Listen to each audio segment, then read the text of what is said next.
Well, good morning, everyone. Good morning, good morning, good morning. A mildly sunny day here in the city of Philadelphia. Going to be thunderstorming later.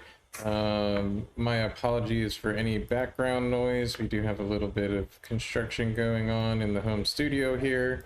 So might be a little bit interrupted by a little bit of background noise, but I'll try and make sure that you can hear our guests.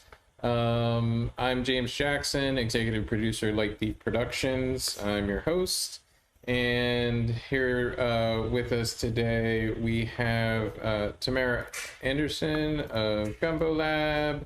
And let me bring Tamara up on screen. There you are. Welcome. Tamara, if you would introduce yourself, your pronouns, and what it is you do. Hi, hello. So, name is Tamara Anderson, pronounced Tamara Anderson, pronounced she, her, hers. No, it's no problem. I do it right at the beginning, so we could get it all out the way. So get that accent in the right place. And I am founder and producer of the Gumbo Lab, which is trying to do some interesting things. Awesome. So what is also in the background here we have Dr. Ardencia Hall Karambe.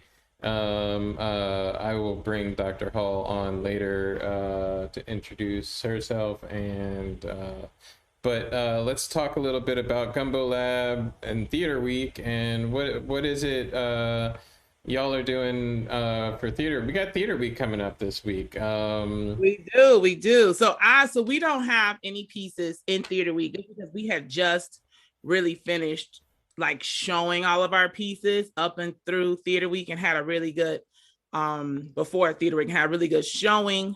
So right now we're kind of taking, I like to call a creative break to basically mount a couple of different fundraising campaigns. I'm really excited to announce that we're now working with the Producers Hub as one of our fiscal sponsors. And we have the solo project. So what happened is last fall was our first ever solo project where applications went out for Black women, trans women, non-binary, queer women. It was all like a Black female non-binary space, which I thought was very important that people come together and kind of share stories they want to share. So we were very fortunate to have 4 artists join us in our first cohort, as I like to call it. And out of that cohort, 3 artists completed to the end. They were matched with a director and a cinematographer. We also had weekly meetings where we would listen to each other's writing and give feedback. And we also were able to also hold about 11 professional workshops for the artists. But we also did something a little different. I also opened up the workshops to those applicants that did not get into the final cohort so that we could build an even more expansive community. And so it was very successful. You can watch clips on our YouTube channel, wink, wink, Gumbo Lab, go to the Lab YouTube channel, only because we're literally like I think now we're 16 subscribers away from getting our base 100 so we could be a permanent channel. And why is that important? Because spring of 2022, Gumbo Lab will be hosting its first 10-minute film festival. That's going to be intergenerational. So there will be a category for 7th and 8th graders to submit a 10-minute film, a category for high schoolers, and a category for adults, college students, and up. And then that's enough. Is that it? Right. So it's creating a space. Was very excited that it was monetized. Really excited to pay artists to look like me. I will say when we had our first meeting, I think many of us were taken aback because many of us came from a variety of either a few years experience all the way up to like 15, 20 years experience where I'm at right now. And it's like, we've only been in those spaces very rarely professionally in our careers. And so we took a moment of silence and then we just kept on going. Like it was beautiful chemistry and energy, hence the name Gumbo Lab. Like I think gumbo is one of the best things to make. It's one of my favorite dishes. It is something I make probably twice a year so I don't die. And because I love my arteries, but I also, it makes you feel it makes you feel good on the inside. And I'm kind of telling a lie because during COVID, I definitely cooked it more than twice a year. But that's okay. And right? But one of the things about gumbo is you don't know what's in it, right? It has all these magical ingredients that make people just go, they like, the okra and the roux and the magic of it. And everybody's roux is different. And so I just thought that this was, I was just excited. And, there it is. I'm also excited to also give theater another avenue. We are in this space right now where people want to get back to, a normal or get back inside the scenes. But one thing I did notice is like out of all the people that came and saw our shows, we used the Hopin platform. There were people who said in the chat they had never been able to see a live performance because of physical inabilities or things like that. The accessibility of this space is not going to go away. And it's something that, we have to stretch. Like people were watching and being like, wow, I expected it to be like a film, but it's more like this theatrical creation, which is what we are as artists. We should be able to stretch and put these things into different things. And so that's my short way of saying I was very excited about doing it. So yeah. Yeah. I mean, it is an exciting time, like for all theater makers. I think we're having been forced to explore these avenues is kind of a good thing for our art. I don't know if everyone feels that way. I definitely feel that way. I hope most people feel that way.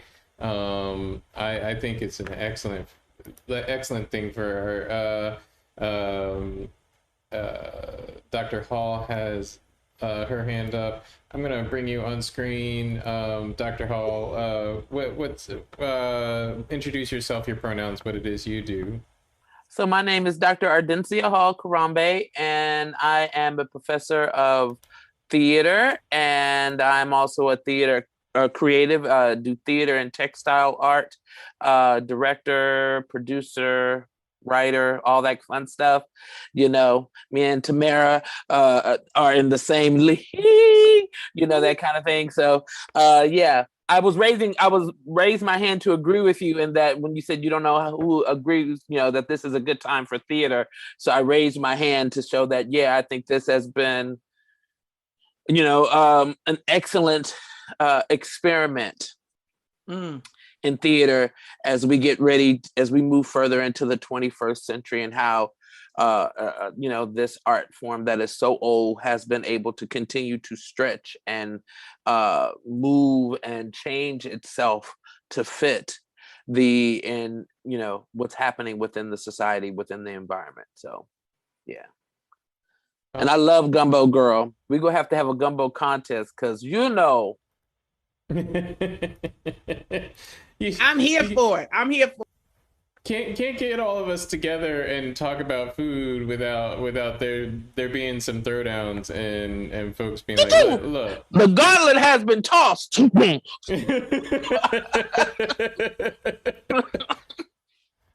Hold up.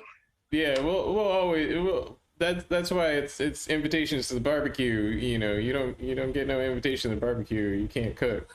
Okay. Right, you were told to bring yourself. Like, you don't have to do nothing, girl. Exactly. Yeah, you just bring yourself, baby. Bring some paper, plate. Oh no, that means you can't cook. I'm sorry. At all, yes. No, yeah. You in charge of the paper products. Oh dear. And they be so proud, and they have no idea. You be like that. Oh, I could do that. I'm gonna get some real pretty with flowers. Anyway, we digress. Yeah. I wouldn't say we digress. I would say this is to the point. we get. I think everybody, like cooking is life. Cooking is a good analogy for life and facing any challenge. So, you know. And I love the fact that I loved gumbo. So I'm from the South. Both my roots are from Louisiana. You know, both my parents. And so and I grew up on gumbo all my life. And I make a mean pot of gumbo. I'm just saying. But I love that analogy just for, as James is pointing out, for life. Gumbo is a stew of life. You know what I'm saying? It is whatever you have around that you could toss in the pot and season up. But you got to have your okra. It ain't gumbo without okra. No, it's just soup. It becomes seafood soup. That's all it is. Seafood soup. You know, because it has to have it. Don't be calling it gumbo without any okra. But yeah, it's just that substance and that whole notion of being able to survive on the scraps and make something beautiful out of it. And we're watching that, I think, amongst theaters. And we've seen that amongst theaters that are led by people of color, particularly women of color, for decades. And so it's really good to be in a position now to see a lot of women stepping forward and on this and taking the challenge to push this genre forward, you know, as we go into the next few decades. Anywho. I think so too. Yeah. Tamara, you said oh, go ahead. I'm sorry. No, and to not be scared. I think there's a fearlessness of how do you fight, right? So, you know, another, you know, encouragement of this is that you know, Dr. Hall and I have been at also several meetings together, right, of talking about what's next and how can things be better and blah blah blah and woo woo. And one thing I'll never forget is that the last time we saw each other face to face, she was like, okay, you mentioned virtual stuff, come over here for 5 seconds, we got to talk about such and such. And while everybody else was still trying to like, right, there was a plan formulating, right? And I think that this is, you know, one thing that I'm always about is like, okay, that's great. So then how do we do that? And how can we do that in the next couple of days and not in the next 5 years? You know, and I think like there have been some wonderful challenges, but it also has been some wonderful creativity and artistry that we would have usually not seen, truth be told, if we have been still in other, in this, I would like to say this one space, right? Now we have stretched the space. We have also combined visual art, film, tapestry, layers, and I like to call it texture. Along with powerful storytelling, not in place of the storytelling, because that's something too, like as a director, I've had to encourage like some of my artists who get so excited about what their iPhone could do. I was like, so you just gave me a whole combination of filters, right, and special effects. I was like, where's the story? Right. So I was like, so where's the story? I'm so sorry. Nobody ever calls me ever this early. And then of course my doctor's like, maybe you should confirm your appointment. Okay. So oops. And so I'm just, you know, but even that, the person, you know, people had, it forced people to go back to the drawing board, right? To say, oh, okay, I can't go too far over here, right? Like we still want to see a story. Like you should be at the center of your story. I also just think it's an exciting time too for first timers, people who have been working, and all of a sudden have been thrust into the limelight or thrust into the front or thrust into a situation where they can actually have more artistic control. And we're seeing a lot more of that, especially with like Black women leading the charge, I think, you know, and not just here, but like nationally, we're seeing that. And working across state lines. Oh, yeah. You know, like all of these wonderful artists that I've had the pleasure of working with, you know, over these many years, now I don't have to be like, oh, I can't wait till we do a show together. Or I can't wait till we direct something together or write some music together. Because you don't have to be in the same space. You don't have to be there. You know, it's much easier now that you don't have to be in the same space to work with people in other places. I had the opportunity when we did our show, All Lives Don't Matter, as part of the Fringe.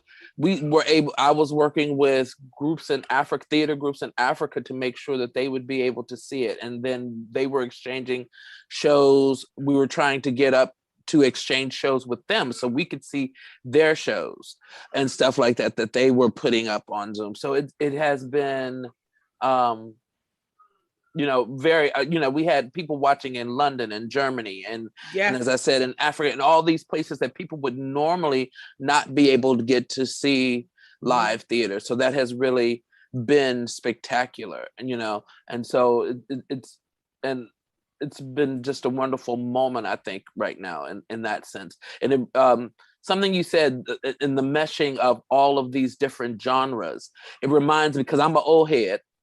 Yeah, just go put it out there. I'm an old head. I've been at this for a long time. So I remember, you know, performance art, when performance art was big in the 1980s, you know what I'm saying? And stuff like that. And so even if you go back and look at the old videos of David Byrne, you know, most of them know him as a solo singer, but he was also a performance artist, and you could still see that in his work.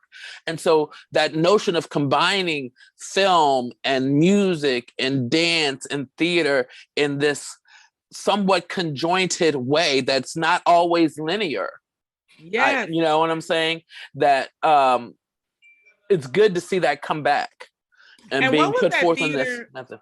In LA during the 60s that did exactly that, did a lot of performing art. Oh my goodness, I'm looking right at her, Bea Richardson. Yeah, you know, a lot of her pieces, earlier pieces, were performance art pieces, a combination of poetry and storytelling. Usually single woman, because a lot of the stuff she wrote was single woman performances with performance art elements. Yeah, you know, so yeah, definitely.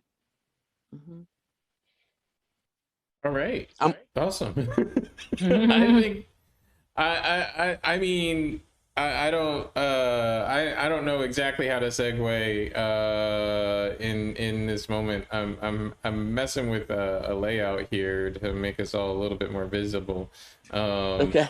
But I was thinking about, you know, coming into this. Obviously, we have you know, the problems of modern problems of and current problems of you know, folks, especially women of color, being attacked in the public space, and representation is important. I think that that is one of the most important ways to create the representation so that this can, so there's a question that keeps coming up, and that I'm actually glad is being brought to the forefront by the Chauvin verdict and by the trial, which is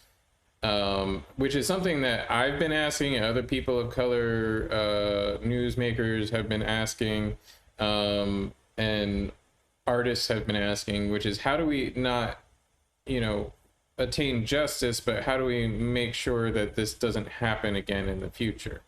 How do we turn back this tide of attack? I think it's in, I mean, the whole reason why I created, you know, went down this path of creating this show where we feature artists and talk about arts first, is because I think it's important that Black, female, and femme artists are represented, you know, like that we hear you know, what's going on from the perspective of Black women. So I, you know,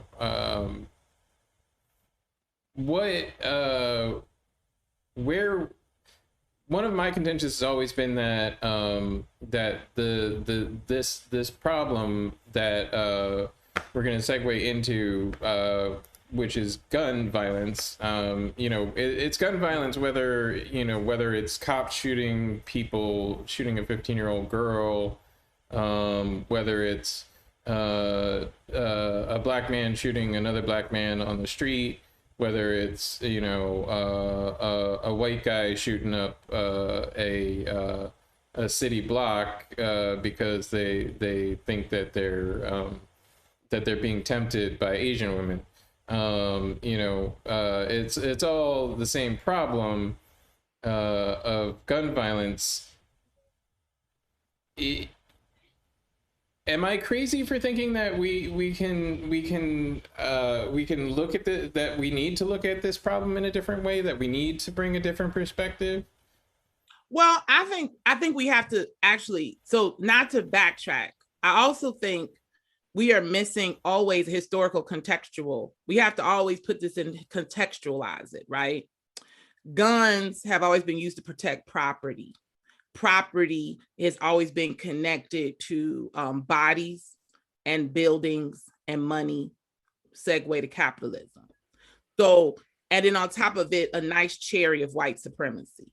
So you have to like look at all of those things, because all those conversations are nuanced. For example, white on white crimes, same race crimes, are actually very similar in numbers. It's just that Black on Black crime, according to the media, is actually reported 10% at a higher rate than it is in other communities when it happens. So then we also have this perception. This perception is given out to the public of Black bodies and Blackness meaning something bad, something negative, something this. So then the conversation turns within itself. People are like, well, you worried about cops killing Black kids. What about Black kids killing Black kids? What about Black people killing Black people? Okay. But what you also are not realizing is that because we have been oppressed people for a very long period of time, that means our idea of radical dreaming has also been oppressed. Mm-hmm. What type of communities do we want to actually build for ourselves that would uplift all bodies and make all people safe, right? So that's something we don't always talk about. We don't always talk about that, by getting rid of, we talk about defunding and abolishing the police and where that money would go. But while that plan is happening, we also have to start building internal communities. We have to have spaces where we don't have to lock our doors. If people say that, they're like, oh, we don't have to protect our property. We don't have to actually think about the safety of our children. Like when people talk about the police, they're always like, what about rapists? It doesn't stop the root cause of sexual violence. It's just like the mm-hmm. trial. The trial itself, yes, okay, he got charged. In the midst of the climate, we figured he would be charged. But I'll tell you what it does not do. It does not embolden other cops to speak up, because we have seen those cops be fired, lose their pension, or an example of, I forget her name is Christina, the one who just got her pension and won her money mm-hmm. this year. 10, 15, 20 years ago, she stood up to a cop and her jaw was broken by that cop. And she was bodily attacked and went on the defensive for many years to be like, people should stand up. There should be a standard by type. And she was a cop. You know what I'm saying? She was a cop trying to defend a suspect from another cop who had put him in a chokehold. Right. And they broke her jaw, fired her and took her pension. And like, it was just this year that she got all those things returned to her and back pay. But people don't talk about the homelessness she endured during that time, the type of scrutiny she endured, the type of trauma that happened during that time. So we have to talk about that, because we can actually talk about giving up the guns. But what community are you building where that would be possible? Right. And that community exists in white neighborhoods, in suburbs. You could Yeah, I'm because they actually, if you look at like more guns than anybody. Right, police reports, they rob each other too. I would say. No, okay. So where I'm saying that community exists, I'm sorry. I should clarify. I'm saying yes, crime happens in suburbs, but the community in white neighborhoods can rely on the police to be an objective problem solution, an objective solution to a problem. But we have to also, but you can't separate that from systemic racism and from classism, right? Right. Because so what we're saying is that I want a community very similar, if not better, to, not telling my age. I want a community like when I used to walk in my all Black neighborhood in Chicago, and I knew I was a latchkey kid, and the whole block knew I was, that I could be at home for a good 7-8 hours at 8 years old without somebody trying to come through my back door or somebody asking weird questions. Or if I was screaming and yelling, people turned a deaf ear. We didn't have to always call the police to our neighborhood. People would come outside and be like, what are you trying to do to this girl? I remember walking in the park as a 13-year-old when cops used to always assume that I was older than I was and say very salacious things to me while I'm walking my dog. It was the local gangbangers in that park who were like, that's a child. Like, bro, you need to back the couple steps off. And they would scurry back to their car and leave me alone. I have seen this. I have seen the possibility, right? I'm not saying we have fully always achieved it, but it's always been like possibilities. There's always been that care, because in our reality, the type of care and the type of openness is very much embedded in Indigenous and Black communities. Thank you. I was just about to go there because I was, I lived in Africa for 3 years. I didn't have to lock a door. I didn't have to worry about my stuff disappearing. No.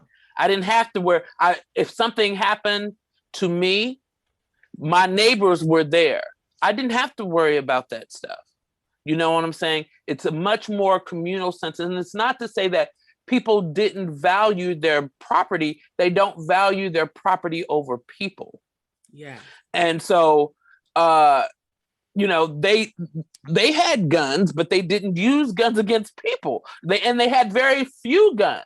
There are places in the world where whole societies have very few guns. Part of it, and then you also look at these societies, they also have, in many cases, they all have very few property, a little property. So not as much to protect, some people might say. But once again, the value is not on the property, it's on the community. If I am striving, my neighbor is going to strive. If I have, my neighbor is going to have. My neighbors knew if I had something, if I received a package from my mom or my parents, they would send me packages. They knew that there was going to be a feast in the whole neighborhood. Everybody go eat. I know. That's how I was when I was overseas. Okay. Everybody go be taken care of. I felt the same way in Germany when I was traveling through Germany, and I didn't get a chance to change my money over, and I was hungry. And this woman on the train was like, come on, I'm gonna feed you. And she took me home and fed me and introduced me to her family. Didn't know these people. I'm traveling all by myself. Mm-hmm. The ability to be able to travel by oneself and not fear is gone. Yeah. In the world. And most of that has to do with, like, I'm sorry, I didn't mean to cut you off. Some of that also has to do with the global view of us as of today, right? Or even before. And, a lot of those places, like, Germany, when I traveled to Ghana, what's interesting is these places have been touched by horribleness. These places have been touched by the hands of colonialism, the hands of the Third Reich, the hands of nationalism. They have been touched. What they have done, though, is many of them have actively gone through the process of what it really means to look at reparations, the idea of repair, the idea of acknowledgement, the idea of not repeating, right? We have not done that. if you are still having people literally want to fight you down over these Confederate statues that were literally built in the 1890s, years after the Civil War ended, and based upon a lost cause mythology curriculum that was developed by the Daughters of the Confederacy that was based upon untruths, and you're telling me it's a part of history. Whose history? A hit like what? Like ABC history? That's what's a part of. Like, what are you so excited? Like, why are you trying to fight me down over something that didn't even happen? Germany has laws against even using any symbolism of exactly or people of the Third Reich, and that history isn't lost in Germany. That history is actually more highlighted because there's a public knowledge around. They want to actively remember it so they don't repeat it. If you choose to not actively work at it, you are bound to repeat it. Ask any person who has gone on a diet, honey, if you don't actively work at not eating those carbs, you will find some carbs going across your lips. You will find a bag of Doritos. Okay, you will see it. It will happen. You'll be like, damn it. Yeah. Because you lost, you dropped your guard. I mean, I see it all the time. Like, I supervise student teachers, and I'm constantly like throwing more information. Sometimes I feel like an intervention before they go harm children, because I'm just like, there's something also missing. You know, like somebody who also works in higher ed, I am very aware that all the cameras are on in my class because of what they see and also what is coming out of my lips when it comes to teaching about democracy and education in this country. As I basically end all their heroes that they thought they had. I'm like, I know you thought that, but sometimes they're just murderers. It's okay. Yeah, well, I mean, like, I don't understand hero worship in general. Like, you know, I've worked in, but I've also worked in you know, kind of fame adjacent industries my entire life. So you know, and you work in theater, you work in photography, you work in fashion, you run into these quote unquote famous people all the time that, you know, other people idolize. You can't maintain that idolization when you're working with people because they're just people. And then if you go and apply that in reverse back onto, you know, all the people that you read about in history, you realize that they were just people. They've got their own problems. I do want to talk a bit about immigration. And I think there's a nice an interesting correlation between what we've been talking about with community safety and community mindedness and immigration, in that you know, when I was young, I lived in an immigrant heavy community. I lived in Aberdeen, Maryland. It's a base town, you know, it's associated with the US Army. A lot of immigrants come to the United States and either first or second generation serve in the armed forces, and all the communities around military bases are very heavily immigrant based, and it had that sense of community. Immigrant communities often have that sense of, we take care of everyone around us. You know, a rising tide lifts all boats.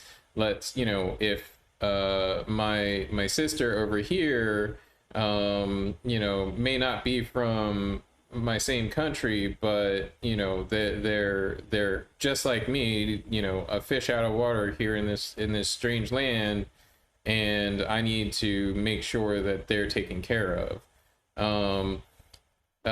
So we've had, approaching this election, a lot of promises from the Biden administration with regards to immigration.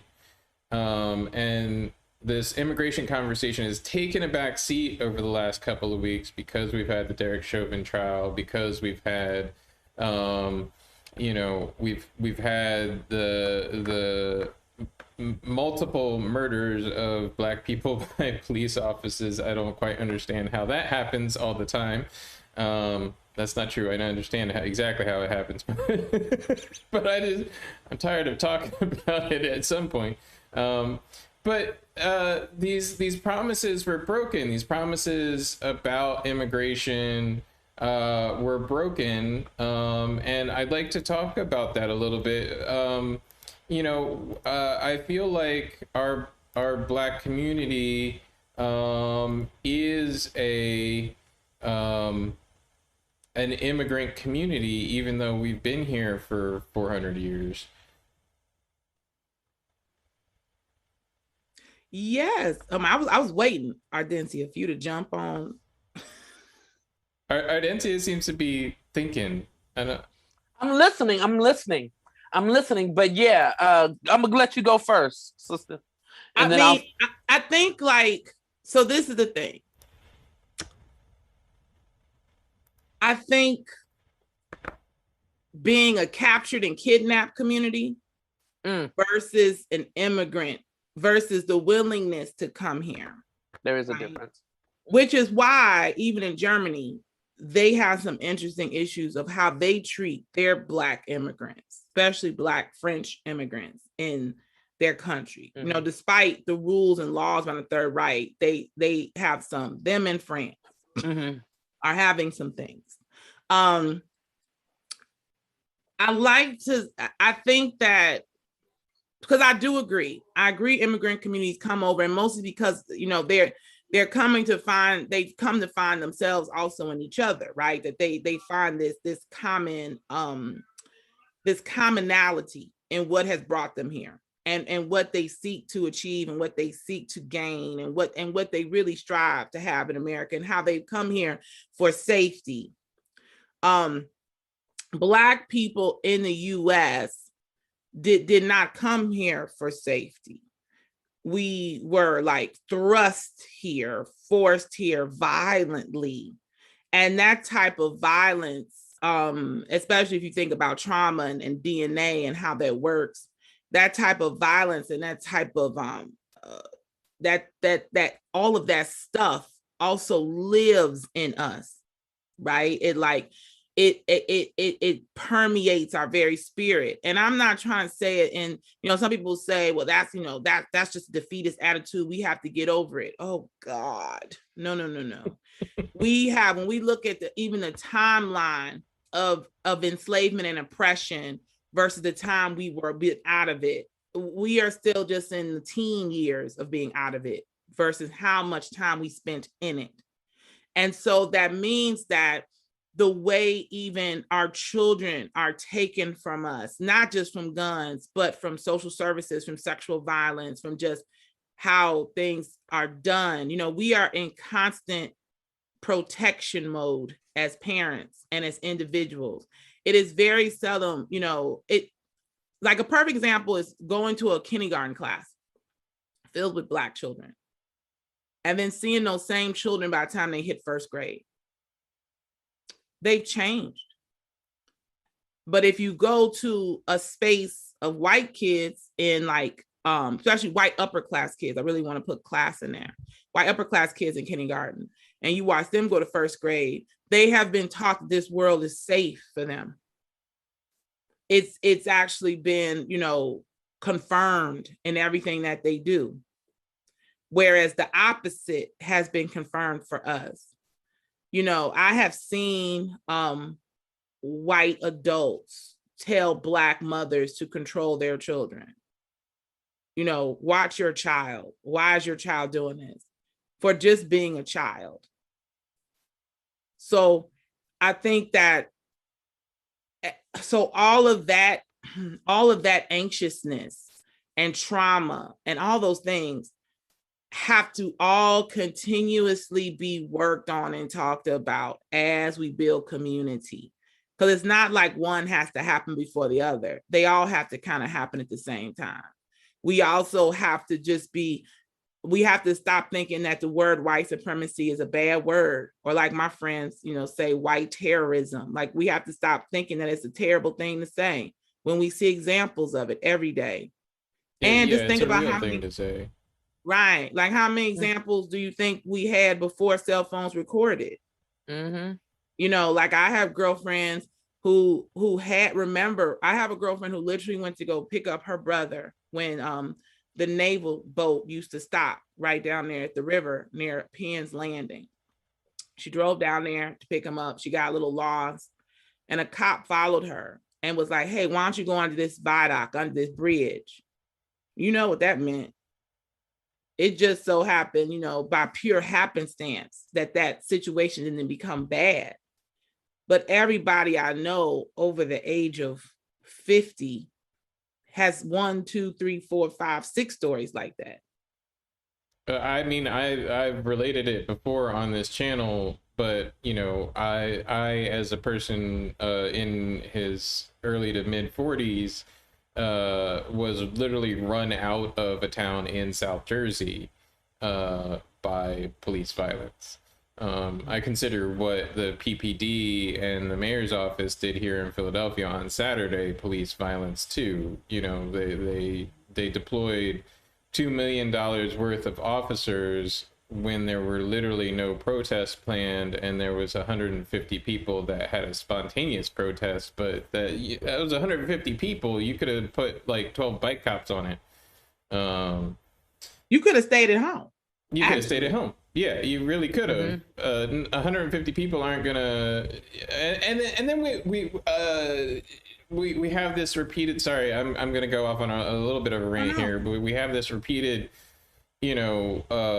peaceful protest coming from everyone.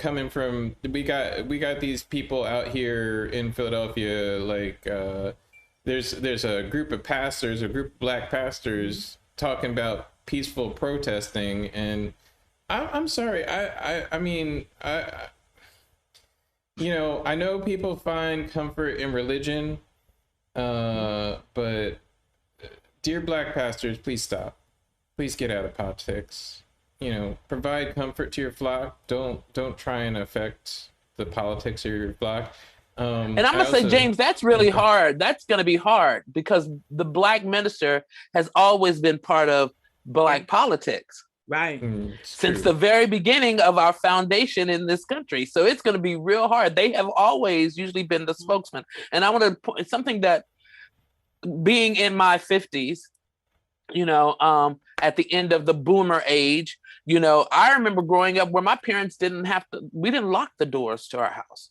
We didn't have to lock the doors to our cars. One of the things we lost with integration is that comforting black community that we could go back to after we had been abused by the society that we had to work in. So you would go and work in the white world, but you would come back to that insulated black community where in many cases, students had black teachers and they were affirmed in the classroom.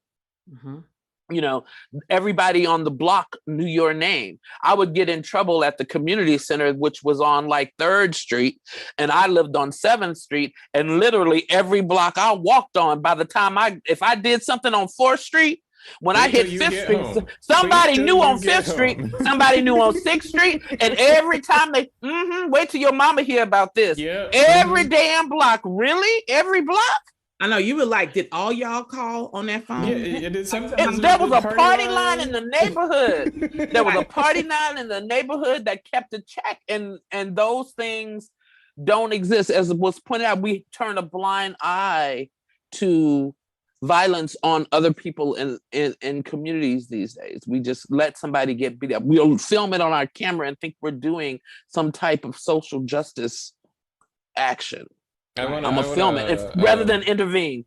Hello, Daryl. I wanted to welcome Daryl Lamont Jenkins, activist. Feel free to introduce yourself, your pronouns, what it is you do.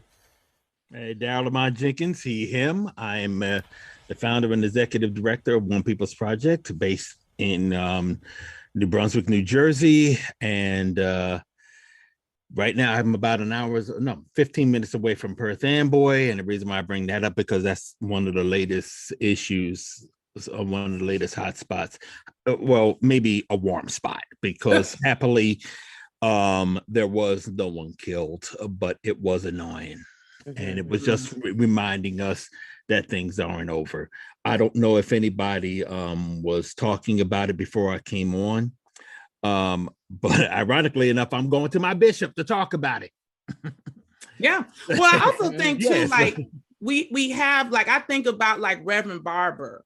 I think about those radical preachers that Black politics is their body. Like the Poor People's March stays alive in Reverend Barber. I'm always like, please cover him with bubble wrap and all the people around him, because I also think too, just like education, religion also attracts humans, and humans are fallible, right? But I do believe, what has, like, I also don't want to ever take away the faith and the work that I know of those churches who really get into the street, and may not make it into all the news, and may not, be in charge of blah, blah, blah, peaceful protests, but are the ones that are constantly doing mutual aid, are the ones that are constantly paying the rent, not just of their parishioners, but whoever walks through the door. Like, I do miss attending a church where homeless people felt very comfortable coming to our church and using the restroom and doing whatever. And nobody blinked an eye. Nobody was like, oh, well, they just here to do such and such. Not saying we didn't have one or two people that had a problem with it, but that goes with, I think, the humanity of people. Not everybody, even in abolitionist work, there's all kinds of like opinions and feelings about that. And so I think that I always beware of statements of that can kind of like isolate people who feel some kind of way about like what their work, their church, their faith work is doing in the community. And, for a long time, like, Ardencia just said, and even still now, it is also the space of safety. It is still a space of community that for people of color to make change. When I think about, Art of the Covenant, like these spaces that historically have also been refuge for immigrants and people of color and all the above, when they were at risk with ICE or at risk of being like bodily being removed, right? Churches are still one of the few spaces, because ICE goes into schools all the time, they're not supposed to. So, right, it's one of the few spaces that they still do not usually enter sometimes. Yeah, well, and that's the only really reason why we'll probably just nudge back, not push back, but nudge back on what James is saying about the pastors being out, not to go to get out of politics, because frankly, it's more than, if I would just say, if you're not going to be effective, get out. I'll just make that across the board, whether you're a pastor or not. What I would say in regards to the church, in regards to the faith and all that, it's just a matter of realizing where everyone is at. And you just have to be focused on what people are looking for and just guide them in the right direction. If you're trying to maintain peace and some sort of order, just to make sure that we got our heads straight or whatever, that's fine. But when you see people angry, you want to try to de-escalate while at the same time being productive. And those are going to be the effective ones. William Barber speaking to him, as a matter of fact. And I really don't want to go too hard after Black pastors, because the other side, remember, I chase after the other side on a regular basis. The other side is also going after the Black pastors. It's also going after the Black church. One of the things that I'm really hard up against is the depiction of Black pastors in all these cop shows. I always refer to it as the uppity Black pastor, because every time they show up on one of these shows, they have basically the caricature that of Al Sharpton. I mean, they always see him as being the Al Sharpton from the 90s. I mean, they try, but that, I think that's a caricature usually exists because it's okay. Truth. Because there's some truth to it. And I think that, to everyone's point, that has made the point that yes, the church, historically, looking all the way back, even into slavery, the church was a safe way to have community and have community solutions to problems. The church, even in European culture, was a court, was a community place to resolve problems, and the Black culture from Africa, all the Black cultures that came here into slavery had those systems of community solutions to problems, but then were forced by slavery to do that through church, which was one of the only places where a Black person could read. It was one of the only places where a Black person could have an opinion, could interpret what is going on around them, and could resolve inter-community difficulties. As we move forward from that history, I don't know where, and I don't want to say there's a disconnect between church and society, but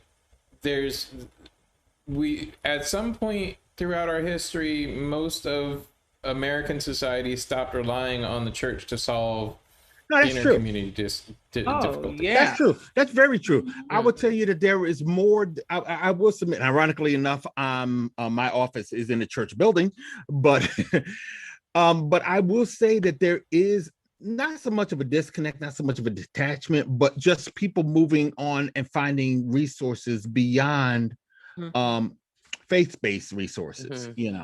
I think that when you go to your more community centers, social centers that are not that are particularly secular, you see that you see people going in that direction across the board. You see people not being of faith these days. And I would say, and again, I would say that that's not just progressive politics or anything. I think it's across the board. And hold on a second, I've got to throw my phone in the. Everybody's phone is ringing. See, but anyway, what I was saying. What was that? Tamara had Tamara's her phone rang earlier. Yeah, but mine's is DMX, and yeah, we'll get muted on YouTube. It's fine. Yeah. So I had to throw that in the drawer here. But anyway, but what I was saying is that we are finding new resources. People are more or less really just leaving the church and finding more avenues, other avenues to basically get their solutions. And that's what that's my argument has. Left and right or whatever. My argument has been that the community solution here, like in Philadelphia. So like I end up relating everything back to the gun violence in Philadelphia because people are trying to find a solution, trying to figure out what's wrong. How do we stop the gun violence in Philadelphia? Well, in my opinion, and I could be totally wrong, the problem is that what the culture of Philadelphia has fallen back on is there's no trust in the police, there's no trust in the court system, and rightly so. I think there's very little interaction with the faith community here in Philadelphia, especially amongst the people who commit gun violence, because they have no trust in the church. Sure. So they go back to trusting themselves and the tools that they can find at hand, which in America, guns are prevalent, guns are available, and they are a solution to a problem. You got a beef with a guy on the next corner, and you can't get relief from the community in any other way. Well, you're going to go solve your problem yourself. That's something that needs to be de-escalated. Exactly. Exactly. Right. Yeah, that's something that just can't always be the case. I mean, if you have to protect yourself, you have to protect yourself. And frankly, that's what. But look what it turns into. I mean, we just saw in Columbus, Ohio. Yeah, and that's why I brought honestly Daryl in was to talk about Makia. Yeah, I mean, I think sadly, hey, the cop is going to walk. I mean, I'm not Yeah. even. They're not even going to prosecute it. They're not prosecuting them. And I mean, I saw the video, but what really does irk me is not so much how the cop conducted himself, really, believe it or not, but how certain folks that have been trying to get at us for generations are responding to it. The truth of the matter is, it looks as though she called the police for help, and it could possibly been for help with two girls that were trying to attack her that might have been the ones in the video. Might have been. We have to see what goes on. But now that Fox News has gotten on top of it, they're gonna make whatever happens, those two girls are now the victims. And now and they're probably going to be seen on Fox News. And I don't want to jump ahead and demonize those two girls, those two women that were in the video, because we still don't know what went down. What we do know is that it only took 20 seconds for the cop to kill that poor child, right, who called them. And that was she. And this is not the first time that a Black female, a young girl, oh no, that has been. I mean, look at the call for the mother who was having a mental episode, right? Her kids called the cops for help, and they end up pinning her to her death. So, like, we also just had to be in Philly, right? We have to, we have to. So, two things I want to say. Everybody has been saying. One is, yes, if guns, you have to ask yourself the what if. If a gun wasn't available, how would you solve that problem? You would have to get really close and personal to solve the problem. You'd have to get in the person's face. You have to maybe have a physical fight. And not saying that people cannot die at the hands of a physical fight. It just takes a little bit more effort to do such a thing, right? We also have to talk about the fact that you can't we also have to stop adultifying Makia and her friend and the two girls too. Yeah, we have a lot of times to we have a lot of times to be like, oh, these women are they're kids, like they're babies still, right? And I'm sorry, go ahead. I was going to say, one of the things, and this is something that you just said, Tamara, and that was, we have to get in their faces. We have a tendency not to want to get in people's faces unless we don't teach people how to get in folks' faces and how to de-escalate and how to talk out a situation. We have a tendency, when people don't have the tools by which to solve a problem, the next likely thing they're going to do is bang on it. Bang, bang, bang, bang, bam, bam, bam, bam, bam. I can't open the box right. I'm going to rip it open. Because we become frustrated. We need to learn more tools on how to de-escalate situations so it never gets to a point where we are looking for something other than maybe our fist to fight somebody, if it even gets to that. We don't know how to talk to people as people. We don't know how to say, why did you do that, without and listen to people's explanation, and then explain to them why it feels that we are being prosecuted because of what they are doing, without people getting into their feelings, if that makes sense. We don't really listen. We've stopped listening to each other. We're all oppressed. And so I'm the victim, and we're all getting ready to play the victim. And in that process, we stop listening and stop caring about each other as human beings. And this is the point of defund, and the point that I don't know. I don't know at this point whether it's intentional. I would call it intentional, but that people keep on the anti-defund side keep glossing over is that, to your point, Dr. Hall, we have to give people the tools, these alternate tools, to resolve problems. That's that's where we need to defund the police, get guns out of the situation by removing them as the go-to solution. that's where this change is going to happen. That's where gun violence is actually going to reduce, is giving people tools to do something different. Yeah, go ahead. Yeah, I want to interject because unfortunately I'm short on time. I'm going to have to bolt out. Sorry, it's 11:03. We'll wrap up.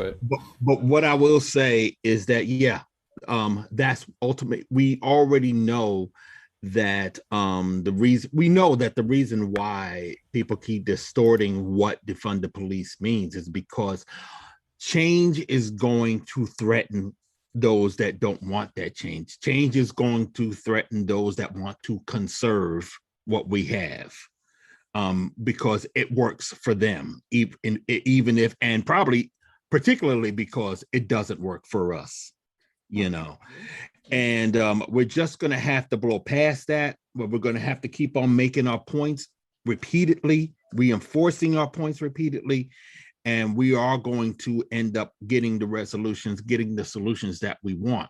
I mean, I keep saying, I've been saying this over the past week, a lot of what we fight are really easy fixes. Even this, they really are. The problem is the folks that are in the way. Who are in the way, remove them. Whoever is in the way, just remove them. I don't care if they're knuckleheads on the right-wing side or some Democrat like Nancy Pelosi thanking George Floyd for dying. That was one of the stupidest remarks that I have heard in all of this. And it was repeated by the mayor of Minneapolis. And we don't need that kind of nonsense. We don't need that kind of nonsense. And once we remove that nonsense, we are going to see some changes. This is just, as one brother said, this was not the end of anything. This was the start of things. This was just the start. We're not done, and we're not going to stop. So yeah. All right. We're not done this conversation either, and I could have this conversation literally all day with you guys because y'all are great to talk to. I see Tamara, you're talking. I think you're talking on your phone. But thank you, Daryl, for joining us. Thank you, Dr. Ardencia Hall, for joining us. Thank you, Tamara Anderson, for joining us. And thank you to all our audience members for joining us on yet another coffee break chat. It's 11:05. I've let the conversation run over. Yeah, I got the big one today, Daryl, just because I needed the extra coffee. Mine says capitalist tears. Oh, nice. Yeah, it's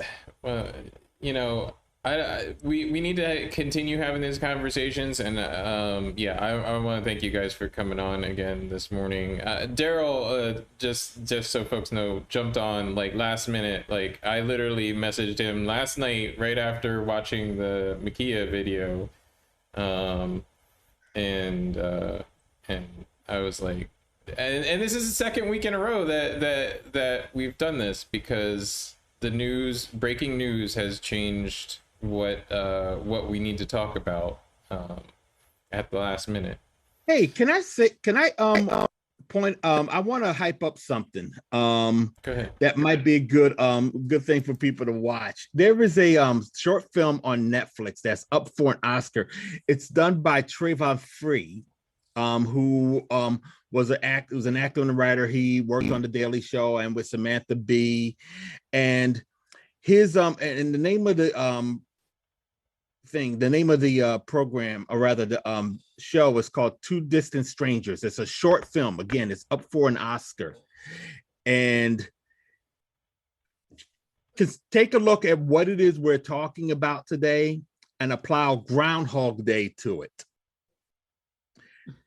Trust me, this one needs to win the Oscar. I saw it last night and I was like, oh man. I saw the trailer for it. It was wild. Yeah. I'm gonna have to watch it. Wild. And I'm highly recommending this. So I just want to at least say that. I'm hyping it up everywhere I go now. Yep. I've pasted the YouTube link to the trailer for it in the chat. Go watch that trailer, and if you have Netflix, you can actually watch the whole film, I believe. Yes. And so yeah, once again, thank you to my guests. Thank you for jumping on. Thank you for talking about these problems, and let's continue the conversation next Wednesday. You all are always welcome on the coffee break chat. So when you see the invite, jump in and feel free to come on anytime. So I'm gonna wrap up here. Thanks to everybody in the audience for joining us. Yet another week of talking about politics and news and important stuff going on in the world. And from a Black perspective, please support our channel by subscribing to our YouTube, our Facebook, and our Twitter. We also go out over Twitch and Mob Crush every week. We're trying to pull in Instagram as well, but it's a little bit of a technical challenge. But yeah, we talk about the arts, we talk about politics, we talk about what's going on in the world every week, every Wednesday, 10 a.m. We usually wrap up a little bit later than 11, but it's because we get in good conversations. We're not ad supported, so please consider supporting our Patreon. Patreon.com/LightThiefProductions lets us let you know what's going on in our world, and also lets us plan on giving you more in-depth coverage of news stories and things that are important to you. And so thank you all for tuning in, and tune in again next Wednesday. Topics aren't selected yet, but we'll have more topics and more special guests and more arts news, and we hope to see you then.